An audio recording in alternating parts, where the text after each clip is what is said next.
Okay, फिर class को start करते हैं। बाकी जो भी चीज़ें हैं, ईगो वगैरह तो कोई नहीं, सब साइड रखिए, ईगो से कुछ नहीं होने वाला है। और कंटिन्यू करते हैं। बायोकेमिस्ट्री बहुत अच्छे तरीके से पढ़ रहे हैं। बायोकेमिस्ट्री टॉप 20 क्वेश्चन का पार्ट 8 कवर करेंगे।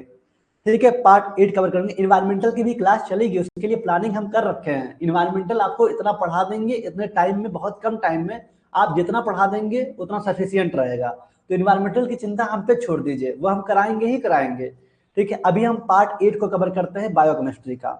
पिछली क्लास में क्या पढ़े थे उसको देखते हैं। पिछली क्लास में हम बहुत अच्छे तरीके से क्वेश्चन जो कवर किए थे वो कवर किए थे। कौन सा क्वेश्चन था? Question number 7।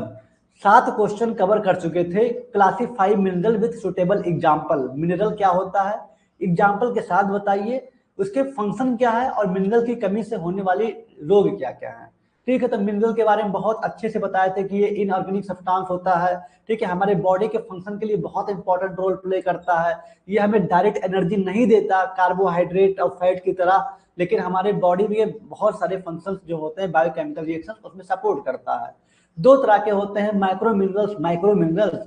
माइक्रो का मतलब जिसको हमारे बॉडी में 100 mg पर डे से ज्यादा की आवश्यकता होती है। हमारे हड्डियों के लिए, हमारे फ्लूइड के लिए काफी आवश्यक होते हैं, जैसे कैल्शियम हो गया, ठीक है, पोटेशियम हो गया, ये सब। और एक होता है माइक्रो मिनरल्स जिसको हमारे बॉडी में 100 mg पर डे से कम की आवश्यकता होती है।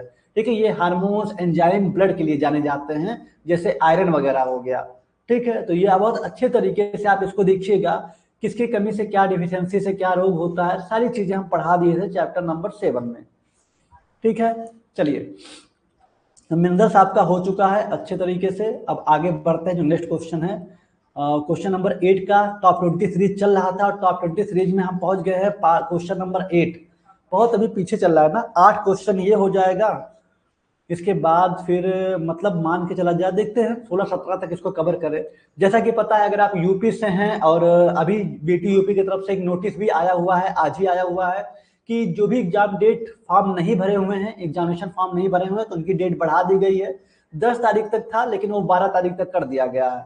ठीक है, एग्जामिनेशन फॉर्म को बढ़ा दिया गया है, जो 10 तारीख तक था वो 12 तारीख तक कर दिया गया है। और बीटी यूपी का कहना है कि लास्ट है, आखिरी मौका है।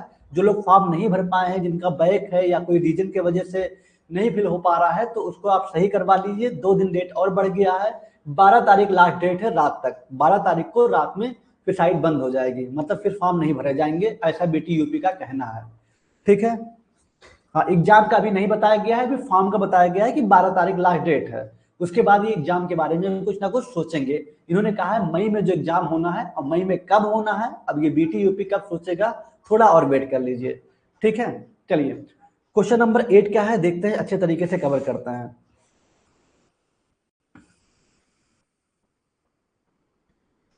चलिए, discuss abnormal constituents of urine and their significance. बहुत बेसिक क्वेश्चन है ये क्वेश्चन। ऑलरेडी हम किसमें पढ़ाए हैं, पीवाईक्यू सीरीज में। हाँ, एक बात और बता दें, आज हम यूट्यूब पे पीवाईक्यू सीरीज में एचसीपी स्टार्ट करने जा रहे हैं, हॉस्पिटल एंड क्लिनिकल फार्मेसी। हालांकि इसका हमको 2025 का पेपर नहीं मिल पाया अभी, तो पहले हम 2024 का पेपर स्टार्ट कर रहे हैं, पीवाईक्यू सीरीज एचसीपी हॉस्पिटल का। ठीक है, 2025 का पेपर जैसे मिल जाएगा तो 24 का कंप्लीट करने के बाद 25 का कवर कराएंगे। 2025 का पेपर मेरे पास नहीं है, अगर आपके पास होगा तो हमें अगर आपके पास पेपर हो सकता है तो हमें सेंड कर दीजिएगा। हालांकि हमें भी मिल जाएगा, लेकिन हमें थोड़ा सा अपने ग्रुप में मैसेज करना पड़ेगा। लेकिन कोई नहीं, अगर आपके पास होगा तब भी सेंड कर सकते हैं। फिलहाल 2024 का पेपर है, और यूट्यूब पे बहुत अच्छे तरीके से पीवाईक्यू सीरीज में डिस्कस करेंगे रात में। ठीक है, चलिए,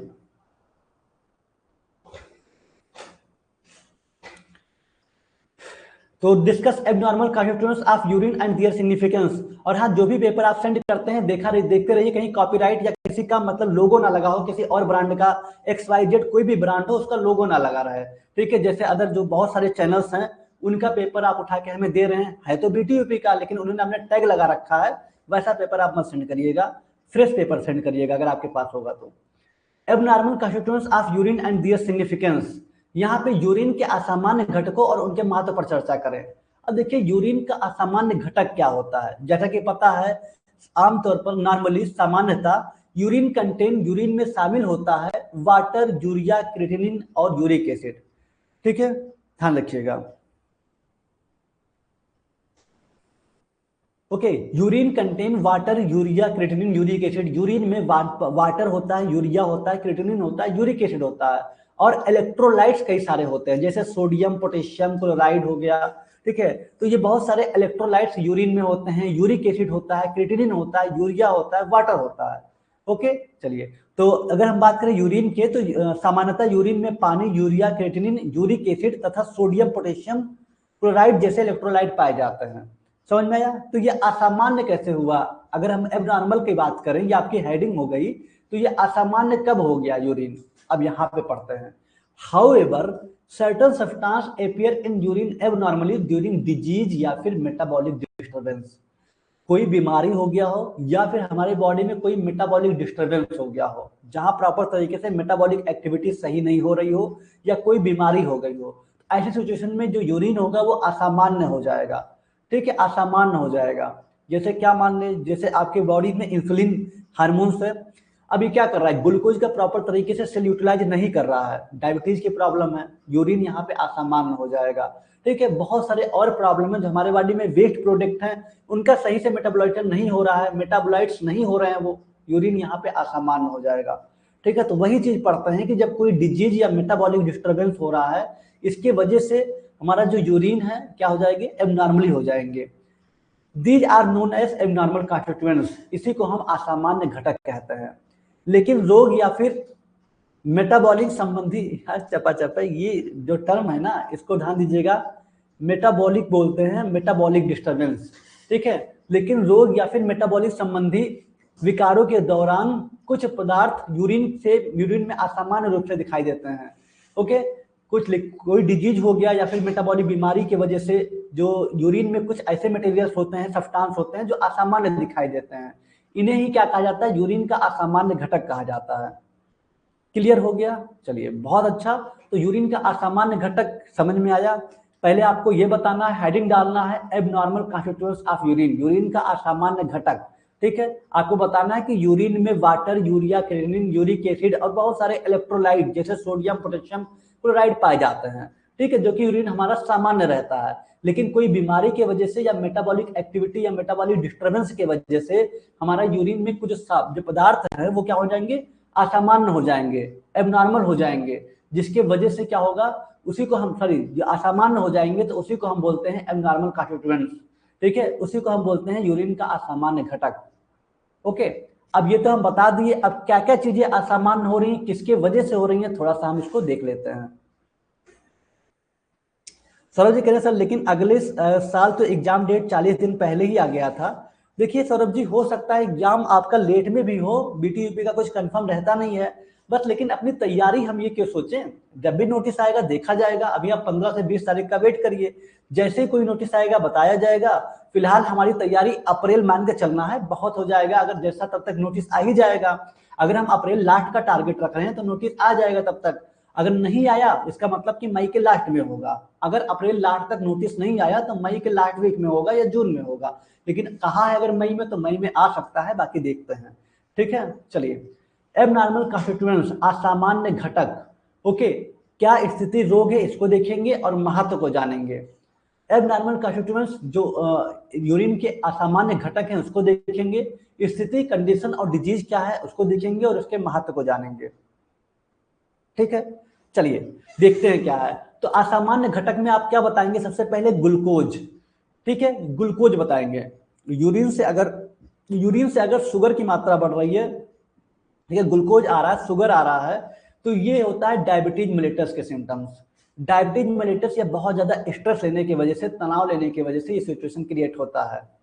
सिग्निफिकेंस, महत्व की बात करें तो indicates high blood glucose not reabsorb bye kidney, यह दर्शाता है कि रक्त में ग्लूकोज की मात्रा अधिक है और गुर्दे इसे पुनः अवशोषित नहीं कर पा रहे हैं। ओके, किडनी द्वारा इसे पुनः मतलब रिजॉर्ब नहीं किया जा पा रहा है, ग्लूकोज की मात्रा क्या है, ज्यादा है। तो ऐसे में क्या होता है, एबनॉर्मल कॉन्स्टिट्यूएंट्स, असामान्य घटक, यूरिन के थ्रू क्या होता है, ग्लूकोज बाहर आने लगता है। ओके, तो सबसे पहला कंडीशन है डायबिटीज मेलिटस, जिसको हम डायबिटीज कहते हैं। क्लियर? या फिर डायबिटीज, स्ट्रेस, बहुत ज्यादा चिंता करने से भी ऐसा होता है। ठीक है, तो पहला आपको क्या लिखना है, क्वेश्चन अगर पूछा जा रहा है, ये लॉन्ग में आता है, ध्यान रखिएगा। एबनॉर्मल कॉन्स्टिट्यूएंट्स आप यूरिन में, पहले यूरिन के बारे में बता दीजिए कि यूरिन में क्या क्या पाया जाता है। ठीक है। उसके बाद आप बताइए कि कब ये असामान्य घटक होता है, जब कोई बीमारी या फिर मेटाबॉलिक डिस्टर्बेंस की वजह से ये असामान्य हो जाता है, जिसको हम यूरिन का असामान्य घटक कहते हैं। उसके बाद आपको ये टेबल बनाना है, एक तरफ लिखना है असामान्य घटक एब्नॉर्मल कॉन्स्टिट्यूएंट्स, दूसरी तरफ लिखना है कंडीशन एंड डिजीज स्थिति और रोग, और तीसरी तरफ लिखना है सिग्निफिकेंस। ठीक है। पहला आपको बताएंगे ग्लूकोज, मतलब कि क्या स्थिति, क्या रोग था, डायबिटीज मिलेटस या फिर स्ट्रेस। तो यहाँ पे क्या बता रहा है कि क्या महत्व है या क्या दर्शा रहा है, indicate high blood glucose not reabsorbed by kidney, मतलब हाई ब्लड ग्लूकोज, ग्लूकोज मतलब ब्लड में ग्लूकोज का लेवल बहुत ज्यादा बढ़ जाना जो किडनी के द्वारा रिअब्सॉर्ब नहीं हो पा रहा है। ओके, ये चीजें पहला पॉइंट था। क्लियर हुआ? चलिए, क्लियर हो पाया यहां तक, फिर आगे बढ़ा जाए। यहां तक का क्लियर हो गया हो कमेंट में थंब बना दीजिए। यहां तक का क्लियर हो गया हो तो कमेंट में, नहीं समझ में, नेहा जी कहीं नहीं समझ में आया, क्यों नहीं आया? यहाँ तो बहुत बेसिक चीज था, जहां तो बहुत बेसिक चीज था, फिर ये क्यों नहीं समझ में आ रहा है? चलिए एक बार फिर रिवाइज करा दे रहे हैं, बेसिक चीज है, थोड़ा समझने की कोशिश करिए। यूरिन का असामान्य घटक, ठीक है। तो यहाँ पे आपको पता है कि यूरिन में पानी होता है, यूरिया होता है, क्रिएटिनिन होता है, ओके, यूरिक एसिड होता है, और बहुत सारे इलेक्ट्रोलाइट्स होते हैं, सोडियम पोटेशियम क्लोराइड, ठीक है, जिससे हमें इंडिकेट करते हैं कि हाँ हमें डिहाइड्रेशन की प्रॉब्लम नहीं है, हमारे बॉडी में किडनी अच्छे से वर्क कर रहे हैं। तो अब ये असामान्य कब हो जाएंगे? जब हमें कोई बीमारी हो या फिर कोई मेटाबॉलिक डिस्टर्बेंस हमारे बॉडी में हो। ओके, तो ऐसे समय में क्या होता है कि जो यूरिन में पदार्थ पाए जाते हैं वो असामान्य हो जाते हैं, या तो उसकी मात्रा बढ़ जाती है या घट जाती है, उसी को बोलते हैं यूरिन का असामान्य घटक। अब ये कब होते हैं, तो इसको 3 पार्ट में ऐसे हम टेबल बना करके बता रहे हैं। पहला असामान्य घटक लिखिए, फिर उसका कंडीशन डिजीज कि क्यों ऐसा हुआ, फिर उसके महत्व क्या है या क्या दर्शा रहा है, महत्व या क्या दर्शाता है ये देखते हैं। तो अगर हम बात करें ग्लूकोज की, ठीक है, असामान्य घटक में अगर यूरिन से ग्लूकोज आ रहा है, मतलब शुगर आ रहा है, तो ये किस समय आता है? जब डायबिटीज मिलेटस होता है या फिर कोई स्ट्रेस, बहुत चिंता कर रहा है, तनाव कर रहा है, ऐसे सिचुएशन में क्या होगा, यूरिन में जो ग्लूकोज होता है वो क्या होता है, बढ़ जाता है, शुगर का लेवल बढ़ जाता है। ठीक है। सिग्निफिकेंस, महत्व की बात करें तो ये बताता है कि हमारे ब्लड में ग्लूकोज का लेवल बढ़ गया है जो किडनी के द्वारा एब्जॉर्ब नहीं हो रहा है। पहला पॉइंट तो ये हो गया।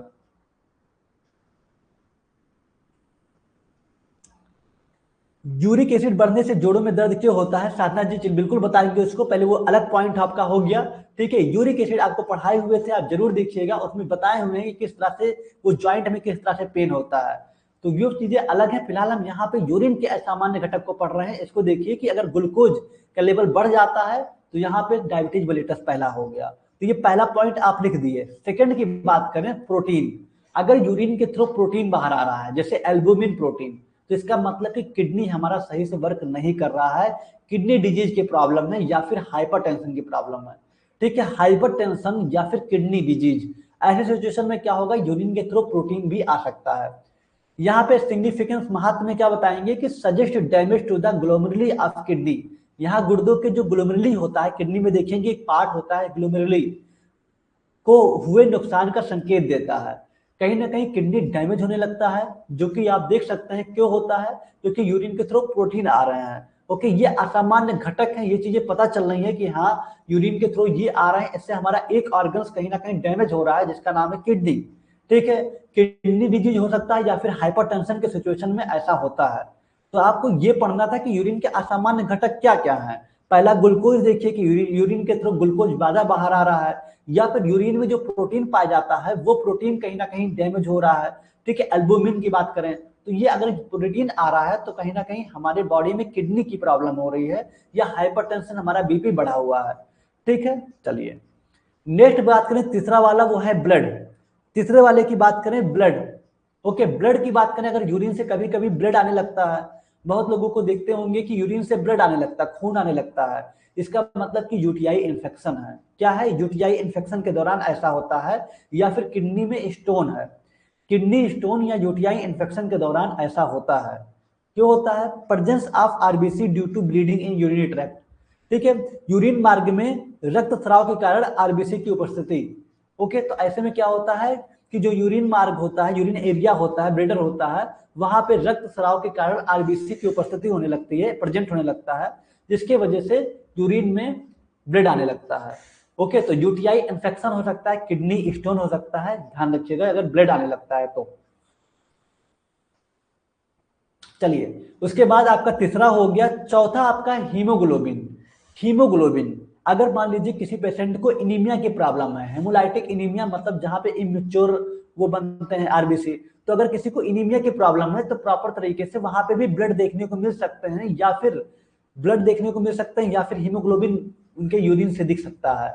ओके, तो free haemoglobin in urine, free haemoglobin in urine due to RBC breakdown, RBC के टूटने के कारण यूरिन में मुक्त हीमोग्लोबिन की उपस्थिति हो जाती है। ओके, तो अगर हीमोलाइटिक इनीमिया की प्रॉब्लम है तो यहाँ पे भी हीमोग्लोबिन देखने को मिल सकते हैं, जो कि आरबीसी के एक ब्रेकडाउन के होने की वजह से ऐसा होता है। ठीक है, तो चौथा पॉइंट हीमोग्लोबिन हो गया। पांचवा पॉइंट हो गया, पांच ही खाली इंपॉर्टेंट है, इतना पढ़ लीजिए। बाइल पिगमेंट, जो पित्त होते हैं, ठीक है, पित्त, पित्त कहाँ होते हैं? लीवर में, जो किसको, डाइजेशन को, फाइट को, वसा को और खाने को डाइजेस्ट करने में हेल्प करते हैं। तो अगर यूरिन से पित्त आने लगे, बाइल आने लगे, तो इसका मतलब लीवर डिजीज की प्रॉब्लम है। लीवर डिजीज जैसे हिपेटाइटिस या जॉन्डिस की प्रॉब्लम है। ठीक है, लीवर डिजीज की प्रॉब्लम है, ध्यान रखिएगा। अगर यूरिन के थ्रू पित्त या बाइल पिगमेंट आने लगे तो यहाँ पे लीवर डिजीज को संकेत दे रहा है। इंडिकेट इम्पेयर लीवर फंक्शन, मतलब यह बता रहा है कि लीवर के फंक्शन सही से काम नहीं कर रहे हैं, या यकृत की कार्य क्षमता में कमी का संकेत देता है। ठीक है, ये इम्पेयर्ड लीवर फंक्शन मतलब ये सही तरीके से काम नहीं कर रहा है। तो मन में ये आ रहा होगा कि सर अगर हम यूरिन टेस्ट सही तरीके से कराएं तो हमें बहुत सारी चीजों का पता चल जाएगा। बिल्कुल पता चल जाएगा। अगर आपके यूरिन टेस्ट कर आपको कुछ लग रहा है, यूरिन में मतलब ब्लड आना, ठीक है, या यूरिन का कलर डार्क होना, या यूरिन में ब्लड आना जाना, मतलब बहुत सारे, या यूरिन में पित्त आना, तो अगर आपको ऐसा लग रहा है यूरिन टेस्ट करवाएंगे तो बहुत सारी चीजों का पता चलेगा, आपके लीवर फंक्शन का, आपके किडनी फंक्शन का, अच्छे जो डायग्नोसिस करने वाले हो पता कर लेंगे। ठीक है, ध्यान रखिएगा। तो ये पांचवा हो गया।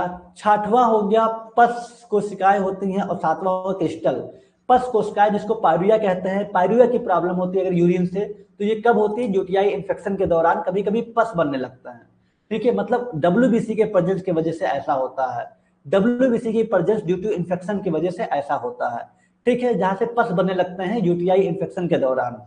एंड लास्ट आपका है किडनी स्टोन। अगर किडनी स्टोन है तो क्रिस्टल बनने लगते हैं यूरिन से, जो काफी पेनफुल होता है, क्रिस्टल आने लगते हैं। May lead to stone formation in urinary tract, ये यूरिन मार्ग में पथरी बनने का कारण बन सकते हैं। ओके, तो यहाँ 7 बताए हैं, 7 में से बस 5 याद करके आप लिख दीजिएगा, सफिशियंट रहेगा।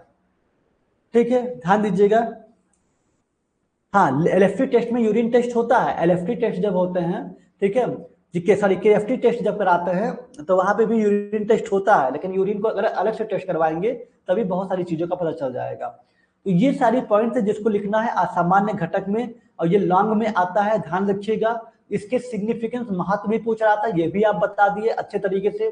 तो इस पॉइंट को जैसे बताए वैसे लिखना है। पहले यूरिन में क्या क्या पाया जाता है उसके बारे में बता दिए, असामान्य कब हुआ, कोई बीमारी या फिर मेटाबॉलिक डिस्टर्बेंस की वजह से, अब कैसे से हुआ, उसके महत्व क्या है, तो असामान्य घटक, उसकी स्थिति, रोग और उसके महत्व, ये तीनों आप बहुत अच्छे से टेबल बना करके लिख ले जाइएगा। ठीक है, चलिए, तो ये कर लेंगे बहुत आराम से, इसको अच्छे से याद कर लीजिएगा। मूव करते हैं अपने next question, question number 9। Question number 8 सभी का हो गया, कोई दिक्कत नहीं है। क्वेश्चन नंबर 9 को देखते हैं। ठीक है, चलिए। Describe the cause, symptoms and treatment of dehydration, discuss ORT. ये भी क्वेश्चन शायद हमें एग्जैक्ट नहीं याद आ रहा, लेकिन इसको हम शायद पीवाईक्यू में टच जरूर किए थे। पीवाईक्यू में आपको कराए थे कि नहीं कराए थे? शायद कराए थे। ठीक है, पीवाईक्यू क्वेश्चन में ये वाला कराए हुए क्वेश्चन थे, ये भी बहुत अच्छा क्वेश्चन था। ओआरटी के बारे में बताना था, डिहाइड्रेशन के सिम्टम्स, उसके कारण, उसका उपचार के बारे में देखेंगे। और या तो ये क्वेश्चन आएगा या तो फिर इसी में, हालांकि एक ही चैप्टर में सारा है, लेकिन हाँ क्वेश्चन आपके एग्जाम में पूछा गया है। कोई कोई छोटे चैप्टर है ना, उससे पूरे टॉपिक को उठा रखा है। जैसे ये तीनों जो क्वेश्चन है ना, ये एक चैप्टर है और इसी चैप्टर से पूरे क्वेश्चन पूछे गए हैं। या तो आपसे डिहाइड्रेशन के साथ साथ ओआरटी पूछ लेगा, या फिर आपसे electrolyte composition of body fluid, right A note on dietary intake of electrolyte and electrolyte balance. ठीक है, इलेक्ट्रोलाइट, सरल में तरल पदार्थों की इलेक्ट्रोलाइट संरचना पर चर्चा करें, इलेक्ट्रोलाइट के आहार सेवन, इलेक्ट्रोलाइट संतुलन पर एक नोट लिखें। ओके, तो ये भी आपसे एग्जाम में पूछ सकता है। यहाँ पे कुछ रहा है, डिहाइड्रेशन को लिखा है, निर्जलीकरण के कारणों, लक्षणों, उपचार का वर्णन करें, ओआरटी पर चर्चा करें। डिहाइड्रेशन को निर्जलीकरण करल लिखा हुआ है, ठीक है, डिहाइड्रेशन। अब आइए 9 वाले क्वेश्चन को देखते हैं, डिहाइड्रेशन क्या है, जल्दी जल्दी देख लेंगे। और अगर देखते हैं टाइम अगर हमारे पास है तो अभी बहुत टाइम है, इलेक्ट्रोलाइट को भी देखते हैं, ठीक है, जल्दी जल्दी देख लेते हैं। सारी चीजें बहुत इजी हैं, टफ नहीं है, देखते हैं। डिहाइड्रेशन पता है क्या होता है, समझ लीजिए, हमारे बॉडी में पानी की कमी, ठीक है, अगर पानी की कमी हो जाएगी, हम हाइड्रेटेड नहीं रहेंगे तो डिहाइड्रेशन की प्रॉब्लम हो जाएगी, ठीक है। डिहाइड्रेशन एक कंडीशन है caused by excessive loss of body fluid, हमारे बॉडी में बहुत ज्यादा मात्रा में फ्लूइड का लॉस हो जाना, मेनली वाटर, मुख्य रूप से पानी, अगर पानी का बहुत ज्यादा लॉस हो गया, ऑफन ड्यू टू स्वीटनिंग, बहुत पसीने आने से, उल्टी करने से, डायरिया होने से, या फिर पानी कम पीने की वजह से, अगर पानी की कमी हो गई तो कौन सी प्रॉब्लम होती है, डिहाइड्रेशन, ठीक है। निर्जलीकरण, जिसको डिहाइड्रेशन एक ऐसी स्थिति है जो शरीर के तरल पदार्थों, मुख्य रूप से पानी की अत्यधिक हानि के कारण होती है, जो अक्सर पसीने, उल्टी, दस्त, अपर्याप्त तरल पदार्थ के सेवन के कारण होती है। सिंपल है, डिहाइड्रेशन के बारे में सभी लोग लिख जाएंगे, कोई दिक्कत नहीं है। हमारे बॉडी में अगर ज्यादा मात्रा में जो फ्लूइड है, जो पानी है, अगर लॉस हो जाए, क्यों होता है, पसीने आने की वजह से, डायरिया की वजह से, दस्त होने, सॉरी वोमिटिंग की वजह से, ठीक है, या कम पानी पीने की वजह से, अगर हमारे बॉडी में एक्सेस मात्रा में, ज्यादा मात्रा में फ्लूइड लॉस हो जाए, दैट इज कॉल्ड डिहाइड्रेशन, ठीक है। चलिए अब देखिए कॉमन कारण क्या है, डिहाइड्रेशन के कारण क्या है, इसको देख लेते हैं, ठीक है। डिहाइड्रेशन के कारण क्या है, यहाँ 2 3 4 आप देख लीजिएगा कारण क्या है, ये क्यों होता है dehydration. Not drinking enough water, पर्याप्त पानी ना पीना, ठीक है, पर्याप्त पानी ना पीना, नॉट ड्रिंकिंग एनफ वाटर, अगर आप पानी बहुत कम पी रहे हैं, गर्मी आ रहा है, तो यहाँ पे डिहाइड्रेशन की प्रॉब्लम हो सकती है। When you don't drink enough fluid daily, जब आप प्रतिदिन पर्याप्त मात्रा में तरल पदार्थ नहीं पीते हैं, तब ऐसे में डिहाइड्रेशन की प्रॉब्लम हो सकती है।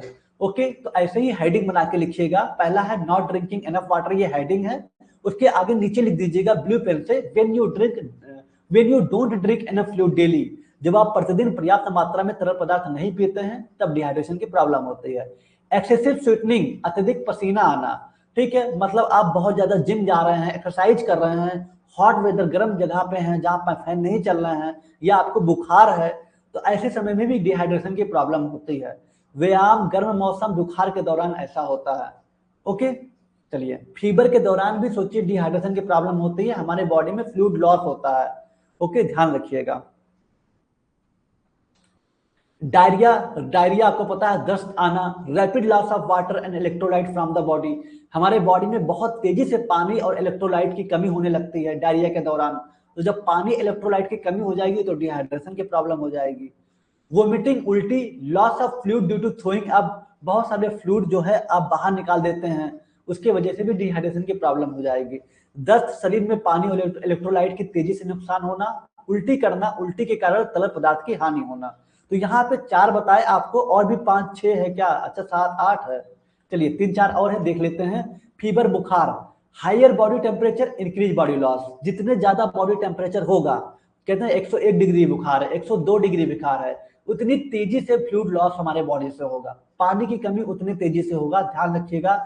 ये भी रीजन होता है डिहाइड्रेशन का, ठीक है। डिहाइड्रेशन रहने का, जब भी बुखार चढ़े तो वहां पानी भी पीना चाहिए, खासकर थोड़ा बॉयल करके पानी जरूर पीजिए, लेकिन पीजिए। ओके, बॉडी टेम्परेचर जितना ज्यादा जाएगा, बॉडी का फ्लूइड उतना ज्यादा, मतलब कि बॉडी में जो फ्लूइड तरल पदार्थ है वो लॉस होने लगता है, ठीक है। चलिए, फ्रीक्वेंट यूरिनेशन, ठीक है, फ्रीक्वेंट यूरिनेशन, बार बार बाथरूम जाना, बार बार बाथरूम जाना, बहुत लोग देखते हैं डायबिटीज के जो पेशेंट होते हैं बार बार बाथरूम जाते हैं, या कुछ मेडिसिन आते हैं जैसे डायरेटिक्स, जिसको वाटर पिल्स कहते हैं, डायरेटिक्स लेने के बाद भी बार बार यूरिन लगता है, तो ऐसे सिचुएशन में भी एक प्रॉब्लम हो सकता है डिहाइड्रेशन का, ठीक है, उसके साइड इफेक्ट हैं, ध्यान रखिएगा, या किडनी प्रॉब्लम की वजह से ऐसा हो सकता है।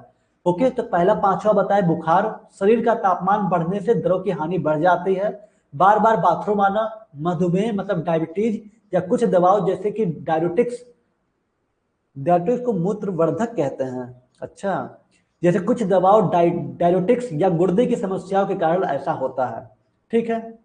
चलिए, बर्न या injury, skin damage can lead to fluid loss, सोचिए skin damage can to fluid loss, जलन या चोट लगना, त्वचा की क्षति या द्रव की हानि हो सकती है। त्वचा की क्षति से द्रव की हानि हो सकती है। अगर स्किन डैमेज हो रहा है, कहीं चोट लग गया हो, जल गया हो, वहां पे भी फ्लूइड का लॉस होता है। ओके, चलिए, तो आपको 7 पॉइंट बता दिए। 7 में से 5 से 6 पॉइंट आप याद करके आराम से लिख दीजिएगा। हालांकि बस इसको सरसरी निगाह से देखिएगा, ये तो आपको वैसे ही पता है कि पानी की कमी कहाँ कहाँ होती है, बस देखना है और लिखना है। क्लियर हो गया। चलिए, तो डिहाइड्रेशन के कारण क्या थे, होता क्या है डिहाइड्रेशन, ये आप समझ गए। नेक्स्ट हेडिंग आपका है ORT, ओरल रिहाइड्रेशन थेरेपी। ठीक है, ओरल रिहाइड्रेशन थेरेपी। ओके, तो देखिए, oral rehydration therapy is a treatment, एक उपचार है, यूज टू रिप्लेस वाटर। तो ये एक ऐसा उपचार है जो डिहाइड्रेशन से हमें कन्वर्ट कर देगा रिहाइड्रेशन में। ठीक है, तो ये ORT एक ऐसा उपचार है जो डिहाइड्रेशन से रिहाइड्रेशन, मतलब हमारे बॉडी में जो फ्लूइड लॉस हुआ है उसको बहुत तेजी से हाइड्रेट कर देगा। तो एक उपचार है जहां पे रिप्लेस कर देगा पानी को और नमक को, साल्ट को, लॉस्ट फ्रॉम द बॉडी। हमारे बॉडी से जो भी नमक और या जो भी साल्ट, सोडियम और पानी, वाटर जो लॉस हुए हैं उसको रिप्लेस बहुत तेजी से कर देगा ये ORT। खासकर कब, डायरिया के दौरान, वोमिटिंग के दौरान, या फिर डिहाइड्रेशन की प्रॉब्लम है उसके दौरान। ठीक है, ओरल रिहाइड्रेशन थेरेपी जिसको ORT कहते हैं। ORT एक उपचार है जिसका उपयोग शरीर से खोए पानी और नमक को बदलने के लिए किया जाता है, विशेष रूप से दस्त, उल्टी या फिर डिहाइड्रेशन के कारण। ठीक है, चलिए, अब देखिए, ORS का आप लोग घोल कहीं ना कहीं पिए होंगे, ओरल ORS का घोल पिए होंगे, बहुत तेजी से डिस्चार्ज करता है आपको। जब भी डायरिया के दौरान या बचपन में कभी ना कभी तो पिए होंगे, या रिसेंटली में पिए होंगे। ठीक है, चलिए, तो एक स्पेशल सॉल्यूशन दिया जाता है। आपको पता है कि जब डिहाइड्रेशन की प्रॉब्लम होती है तो एक ORT में एक स्पेशल सॉल्यूशन दिया जाता है जिसका नाम है ORS। ठीक है, ओरल रिहाइड्रेशन सॉल्यूशन। ठीक है, ORS का नाम होता है ओरल रिहाइड्रेशन सॉल्यूशन। ठीक है, ओरल रिहाइड्रेशन सॉल्यूशन। रिहाइड्रेशन का मतलब कि जो डिहाइड्रेशन की प्रॉब्लम थी उसको रिहाइड्रेट कर देना, फिर से चार्ज कर देना, फिर से पानी को ले आना।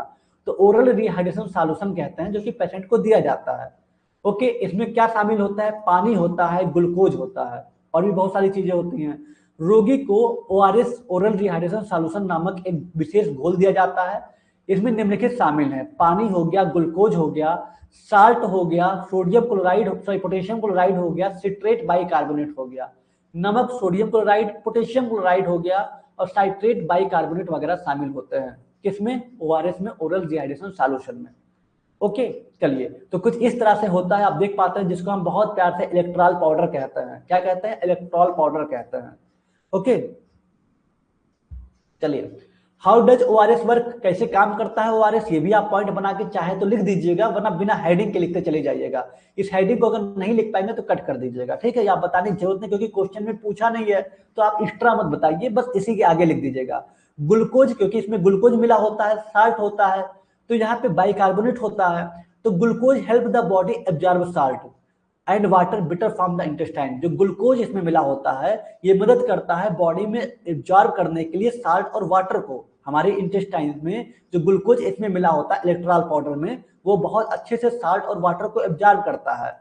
It quickly rehydrate the body, ये बहुत तेजी से हमारे बॉडी को रिहाइड्रेट कर देता है। And restore balance of fluid and electrolyte, और इलेक्ट्रोलाइट और फ्लूइड के बैलेंस को स्टोर कर देता है। ओके, ध्यान रखिएगा, ORS जो है, सॉरी, ग्लूकोज शरीर को आंतों से साल्ट और पानी को बेहतर ढंग से अवशोषित करने में मदद करते हैं। यह शरीर को तेजी से हाइड्रेट करता है, और फ्लूइड जो हमारे बॉडी में है, तरल पदार्थ है, और इलेक्ट्रोलाइट का संतुलित बना के रखता है। ओके, तो ये चीज था इलेक्ट्रोलाइट ORS, जिसको आप अच्छे तरीके से एक बार देख के कर लीजिएगा। ठीक है, चलिए, तो आप डिहाइड्रेशन समझ लिए, डिहाइड्रेशन के कारण क्या होता है, ORS क्या होता है। ORS एक उपचार होता है, उसमें एक सॉल्यूशन देते हैं जिसका नाम है ORS, जिसको इलेक्ट्रॉल के नाम से आता है इसका ब्रांड नेम। ठीक है, चलिए आगे बढ़ते हैं। अब इलेक्ट्रोलाइट इसी में ही कवर कर लेते हैं। ठीक है, हालांकि ये क्वेश्चन दूसरा है, ये क्वेश्चन अलग है आपका। डिहाइड्रेशन और ORS एक बार पूछा जाएगा, ORT एक में पूछा जाएगा। इलेक्ट्रोलाइट और उसका कहाँ पे क्या कंपोजिशन है ये अलग पूछेगा, लेकिन हम उसी में पढ़ रहे हैं, आप इसी में देख लीजिए। ठीक है, चलिए, तो इलेक्ट्रोलाइट के बारे में जल्दी से देख लेते हैं, इसको भी कवर करते हैं। ठीक है, चलिए, थोड़ा सा हम भी हाइड्रेट हो जाए, मुंह दर्द होने लगा।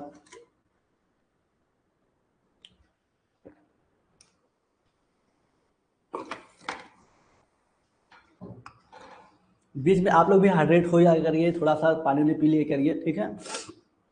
चलिए, तो electrolyte is a substance that dissociate into ion. Electrolyte ऐसे पदार्थ होते हैं जो आयन में डिसोसिएट हो जाते हैं, टूट जाते हैं, when dissolve in water and become capable of conducting an electric current. ठीक है, इलेक्ट्रोलाइट ऐसे पदार्थ होते हैं हमारे बॉडी में जो आयंस में टूट जाते हैं जब ये पानी में घुलते हैं। ठीक है, become capable of conducting electric current, तो ये एक इलेक्ट्रिक करंट चार्ज जनरेट करते हैं, ओके, जिससे हमें एनर्जी मिलता है। इलेक्ट्रोलाइट ऐसा पदार्थ है जो पानी में घुलने पर आयनों में विघटित हो जाते हैं, आयनों में टूट जाते हैं। ओके, जैसे आप देखिए कि अगर हम बात करें सोडियम क्लोराइड का, तो ये जब इसको पानी में घोलेंगे तो Na+Cl- ये आयंस में जो टूट रहे हैं ना, यही इलेक्ट्रोलाइट है। अब कोई चीज अगर आयनिक फॉर्म में हो रहा है तो जाहिर सी बात है, अगर प्लस माइनस चार्ज जनरेट हो रहा है तो इसका मतलब वो चार्ज हमारे बॉडी में आएगा और उससे हमें ऊर्जा मिल सकता है। ठीक है सर, ईईडीएम का पेपर सबसे पहले होता है क्या? हाँ, 2 साल तक यही देखा गया है, सबसे पहले आपका इन्वायरमेंटल का पेपर होता है। ठीक है, इन्वायरमेंटल का पेपर सबसे पहले होता है, तो उसके लिए बेफिक्र रहिए, वो हम है ना करा देंगे। इलेक्ट्रोलाइट ऐसा पदार्थ होता है जो आयन में डिसोसिएट हो जाते हैं, टूट जाते हैं जब ये पानी में डिजॉल्व किए जाते हैं तब। ठीक है, and become capable of conducting an electric current, और ये क्या बनाते हैं, एक इलेक्ट्रिक करंट चार्ज जनरेट करते हैं हमारे बॉडी में। क्लियर? एग्जाम्पल की बात करें, electrolyte are vital for life as they help regulate. Electrolyte जीवन के लिए महत्वपूर्ण है क्योंकि वे निम्नलिखित को विनियमित करने में मदद करते हैं। ठीक है, क्या चीज? Nerve and muscles functions, nerve और मसल्स फंक्शन को, हाइड्रेशन को, ब्लड के पीएच को, ब्लड प्रेशर को, और डैमेज टिश्यू को रिपेयर करते हैं। ठीक है, इलेक्ट्रोलाइट जो कि कह सकते हैं कि इलेक्ट्रोलाइट एक ऐसा पदार्थ है जिसको पानी में घोलने पर टूट जाता है, वो हमारे बॉडी में पानी पर डिजॉल्व होने पर टूट जाता है आयन के फॉर्म में, और हमें चार्ज जनरेट करता है। ठीक है, ये हमारे लाइफ के लिए बहुत ज्यादा इंपॉर्टेंट होते हैं। ये किसमें काम आते हैं? तंत्रिका और मांसपेशी कार्य, मतलब कि जो नर्व्स हैं और मसल्स फंक्शन में, हाइड्रेशन में, ब्लड के पीएच में, और क्या है, रक्तचाप, ब्लड प्रेशर में, और जो डैमेज टिश्यू है उसको रिपेयर करने में हेल्प करते हैं इलेक्ट्रोलाइट। ओके, चलिए आगे बढ़ते हैं। अब example of common electrolyte, common electrolyte के क्या एग्जाम्पल है इसको देख लेते हैं, ज्यादा नहीं पढ़ेंगे क्योंकि क्लास लंबा हो जाएगा, इसको हमको लगता है कल कवर करा पाएंगे, लेकिन थोड़ा देख लेते हैं। कॉमन यहाँ पे इलेक्ट्रोलाइट के एग्जाम्पल हैं पॉजिटिव और देखिए पॉजिटिव और निगेटिव दोनों बताएंगे हम। अच्छा, यहाँ पे सिर्फ पॉजिटिव वाला है, तो देखिए आप ऐसे करिएगा ना, आप पॉजिटिव निगेटिव मत डालिएगा, एग्जाम्पल में आपको जो याद हो जाए, हम sodium ion, potassium ion, calcium ion, magnesium ion, ये आपको नहीं डालना है, कैटायन और टायन ये सब नहीं डालना है, सिर्फ आपको सोडियम आयन दिखा देना है। ठीक है, जो आपको याद हो जाए, potassium ion, calcium ion. Okay, यहाँ पे देखिएगा एनायन ये सब नहीं डालना है, क्लोराइड आयन हो गया, बाइकार्बोनेट हो गया। ठीक है, ये एग्जाम्पल दे दीजिएगा, सल्फेट हो गया। तो ये जो आयंस एग्जाम्पल है ना, आप मिक्स करके दोनों को लिख दीजिएगा। ओके, मिक्स करके दोनों लिख दीजिएगा, आपको अलग से पूरी हेडिंग नहीं डालना है एनायन या कैटायन, पर ऐसे मिक्स करके लिख दीजिएगा। ठीक है, चलिए बहुत अच्छी बात है।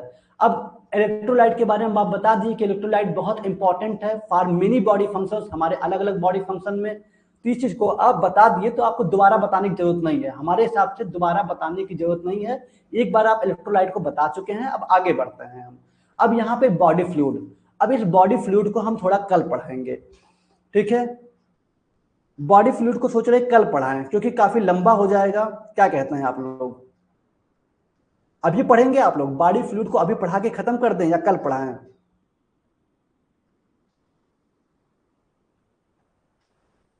चलिए, अब बॉडी फ्लूइड देखिए है बहुत कुछ नहीं, हम आपको बता दे रहे हैं, अब थोड़ा सरसरी निगाह से रिवीजन करा भी देंगे। देखिए, इलेक्ट्रोलाइट का बॉडी फ्लूइड, हमारे जो बॉडी फ्लूइड है वह तरल पदार्थों में इलेक्ट्रोलाइट की क्या संरचना है, कहाँ पाया जाता है? तो दो तरह में इसको बांटा गया है, एक इंट्रासेलुलर फ्लूइड और एक एक्स्ट्रासेलुलर, मतलब कोशिकाओं के अंदर कहाँ फ्लूइड है और कोशिकाओं के बाहर कहाँ इलेक्ट्रोलाइट है, इसके बारे में बात किया गया है। बस यही चीजें हैं। उसके बाद फिर आप देखिएगा, इसको हम टेबल के फॉर्म में बताएं कि सोडियम कहाँ ज्यादा पाया जाता है, अंदर पाया जाता है कोशिका की, कोशिका के बाहर पाया जाता है, वही पूरा हम टेबल के माध्यम से बताए हुए हैं। ओके, तो बाकी चीजों को हम सोच रहे हैं कल कवर करेंगे। सर एमसीक्यू क्यों नहीं ला रहे हैं? एमसीक्यू लेके आएंगे आशीष जी, पहले सारा कवर हो जाए, ये लॉन्ग क्वेश्चन है, एमसीक्यू भी आता रहेगा, एमसीक्यू बहुत इंपॉर्टेंट, बहुत अच्छा होता है, वो भी लेके आएंगे आपके लिए, बेफिक्र रहिए। ठीक है, पहले होना दे, तो इसको हम कल कवर करा देंगे, इलेक्ट्रोलाइट बैलेंस हो जाएगा। ये कौन सा क्वेश्चन चल रहा था? क्वेश्चन नंबर कौन सा था ये? 9 क्वेश्चन था, 9 क्वेश्चन और 10 क्वेश्चन कल कंप्लीट करते हैं आपका। 9 क्वेश्चन जो आपका बचा हुआ इलेक्ट्रोलाइट, इसको हम अच्छे से प्रैक्टिस कर लीजिएगा आप, ठीक है। इसको हम कल कंप्लीट करते हैं और हम आगे कंटिन्यू करेंगे। सोच रहे हैं आपके नोट्स में हम ये दे दें, ठीक है, आपके नोट्स में हम इसको दे देंगे। एक बार आप पढ़ के आइएगा, एक बार आप इसको पढ़ के आइएगा और कल इसको हम कंटिन्यू करेंगे।